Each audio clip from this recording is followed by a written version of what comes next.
সকাল থেকে কিছুই ব্লগ করা হয়নি, আর কিছুই করা হয়নি মানে কি আর দেখাবো। ওই অনুরাগকে সকালে ব্রেকফাস্ট বানিয়ে দিলাম, তারপর তো অফিসে চলে গেছে। আর আমি এবার রান্না টান্না করলাম আর কি।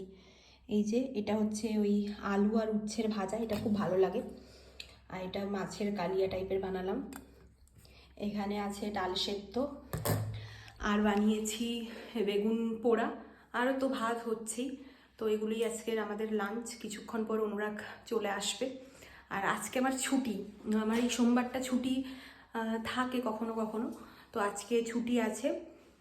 দেখি যদি সন্ধেবেলা মাঘ মেলায় আমরা যেতে পারি, মানে অনুরাগ যদি যায়, কারণ ও তো টায়ার্ড থাকে অফিস থেকে ফেরার পর, কোথাও বেরোতে ইচ্ছে হয় না, স্বাভাবিক সেটা। দেখি তার মধ্যে ও যদি যেতে চায় তাহলে যাব। 2000 years later. চলে এসেছে অনুরাগ অফিস থেকে। চাপ না প্রচন্ড? চাপের শেষ নেই, এমন একটা সেকশনে কাজ করি যেখানে চাপের শেষ নেই। ঠিক আছে, খেয়ে নাও এখন শান্তি করে, 1-2 ঘন্টা রিল্যাক্স করো আর কি। অনুরাগ, আজকে আমি তো জানোই মানে রান্না করতে করতে বা কিছু কাজ করতে করতে যখন বোর হই, আমি হচ্ছে তোমার ব্লগগুলো দেখি। তাকাও এদিকে তাকাও। আজকে হচ্ছে পুরোনো ব্লগগুলো দেখছিলাম। কোনগুলো বলো তো? ওই যে বৃষ্টিতে ভিজে ভিজে গেছিলাম বিয়ের বাজার করতে, তোমার মুখ খিচে গেছিল, দিয়ে ওইগুলো দেখছিলাম। ভাবছি সেটাই যে কতদিন আগে বিয়ে ঠিক হয়েছিল, কত কেনাকাটা, অত কিছু করার পর আমাদের বিয়ে হয়েও গেল। এখন মোটামুটি 3 মাস হতে চললো আমাদের বিয়ে আর কি, তাই না? আজকে তো যাবো সন্ধ্যেবেলা একটা জায়গায়, আমি বলেছি ব্লগে, আমি বলে দিয়েছি। প্লিজ যাবো। আজকে না, অফিস থাকাকালীন ভালো লাগে না। হ্যাঁ বলে দিয়েছি ব্লগে, তুমি যাবে আমি জানি। না না, এখন একটু উপরে যাচ্ছি জামা কাপড় আনতে। অনুরাগী এনে তাই রোজ, কিন্তু আজকে ওর এত তাড়া ছিল তার জন্য চলে গেছে। আমি এখন যাচ্ছি, আর একটু চুলটাও 2000 years later. এই এলাম অফিস থেকে, এখন একটুখানি হেঁটে যাচ্ছি অরসি মার্কেটের দিকে। সয়াবিনের চপ নেবো, আলুর চপ নেবো, দেন আবার বাড়িতে আসবো। হাঁটাও হয়ে যাবে একটুখানি, হাঁটি হাঁটি পাপা। আজকে পেয়ে গেছি, আজকে সঙ্গে করে নিয়ে যাবো। মধু খাচ্ছ নাকি তুমি? বাবা, ও কি দিয়ে খাও মধু? বানানা শেক? কিছু লাভ হচ্ছে না তো সেরকম?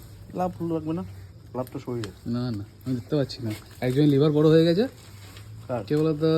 শান্তনু। ওর বড় হয়ে যাওয়া উচিত, বাইরে অত খাবার খেলে রমে যাবে। ভেজ চপ নাও, জানে নাও। চলে এসছি সুরুচিতে। ইয়েস, চাটা দাও গো, চাটা দাও। চলে এসছি বাড়িতে। এই যে চা, চপ আর গল্প। আলুর চপ, সয়াবিনের চপ, চা, এদিকে প্রগতি মুড়ি মাখিয়েছে। হ্যাঁ, কি দিয়ে মাখিয়েছে মুড়িটা?